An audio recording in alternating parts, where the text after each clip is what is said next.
Bonjour à tous. Aujourd'hui, on va voir l'avare de Molière. Jean-Baptiste Poquelin dit Molière, son nom de scène et puis des auteurs, est né à Paris le 15 janvier 1622. Il était fils de Jean Poquelin, valet de chambre et tapissier du roi et de marquise, fille de marchand de tapissiers.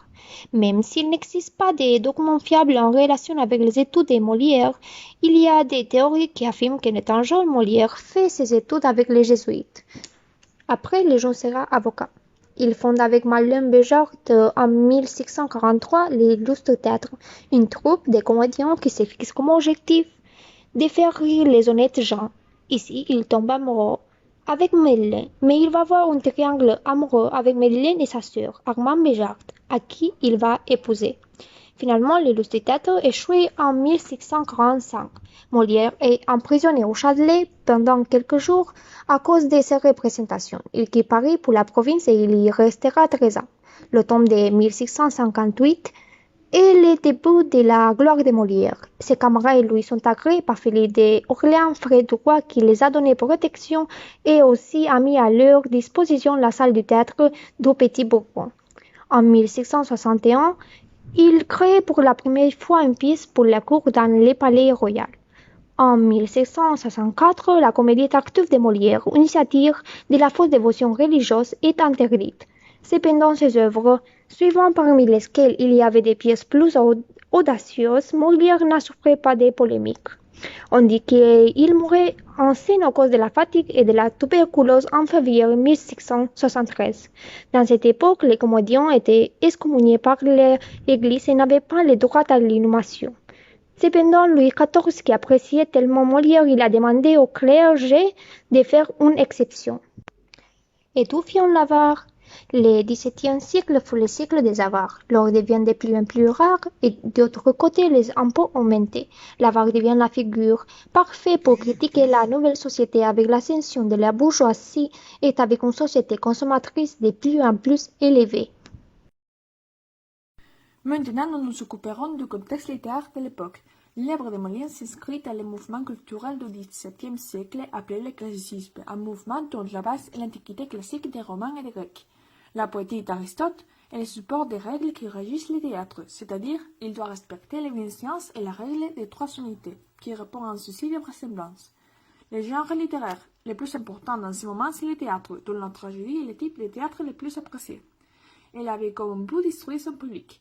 Pour cela, il représente des situations difficiles, éprouvantes qui suscitent chez le spectateur des sentiments intenses et contradictoires parce que celui-ci s'identifie au héros.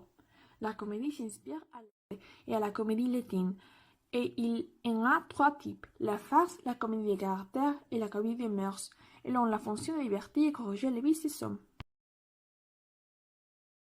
Dans l'œuvre de Molière, l'avare apparent est un vil avare qui croit avoir des voleurs partout et qui a prévu un plan pour économiser de l'argent en mariant ses enfants avec des personnes riches et en organisant son mariage et celui-ci de ses enfants à la même date. Malheureusement, Cléante, le fils apparent, veut épouser la jeune fille que son père s'est destinée. De son côté, Élise aime Valère et ne veut pas épouser un homme qu'elle ne connaît pas. De plus, Marianne aime réciproquement Cléante et ne veut pas se marier avec Apollon. Les enfants d'Apollon cherchent des solutions pour épouser les personnes qu'elle aime.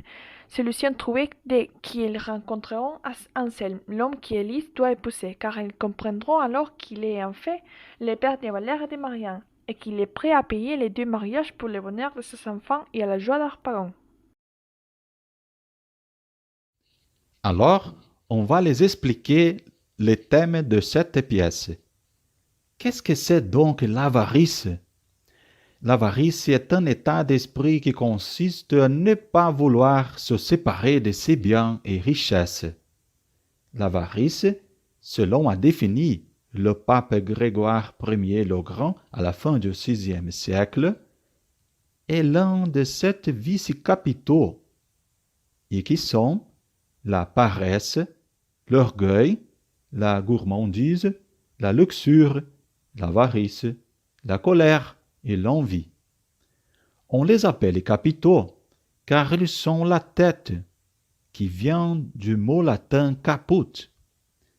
Ils sont en fait la source et l'origine de tous les autres vices et péchés. Autrement dit, les avares n'ouvrent même pas la main pour jouer à la pétanque, et ils peuvent même traverser une rivière à la nage avec une pastille effervescente à la main sans la laisser se mouiller. L'homme radin mène une vie pauvre, mais meurt millionnaire.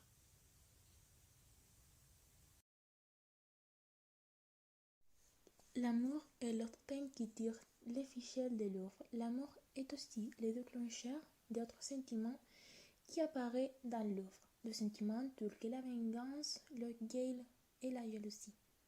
Par exemple, Valère devient le serviteur d'un parent pour pouvoir obtenir sa faveur et demander la main de sa fille. Ou Cléon, qui vole son propre père pour se venger de ne pas avoir accepté d'annuler son mariage avec Marianne. Il faut garder à l'esprit que l'amour est montré dans la œuvre, non pas un amour vulgaire, mais un amour platonique et intellectuel. Cela peut être vu très clairement dans la scène 3 de l'acte 100, où Valère et Apagon se mettent à se disposer et au milieu de ce malentendu, il dit qu'il n'avait jamais touché sa fille, que ce qu'il ressentait était un amour pur et respectueux. Enfin, nous ne pouvons pas ignorer comme Molière utilise la comédie dans ses œuvres. Son intention n'était pas simplement de faire rire, mais de corriger les hommes et leur montrant les vices dans lesquels ces personnages tombent. Dans le cas de cette œuvre, les vices et l'avarice, comme nous l'avons déjà dit.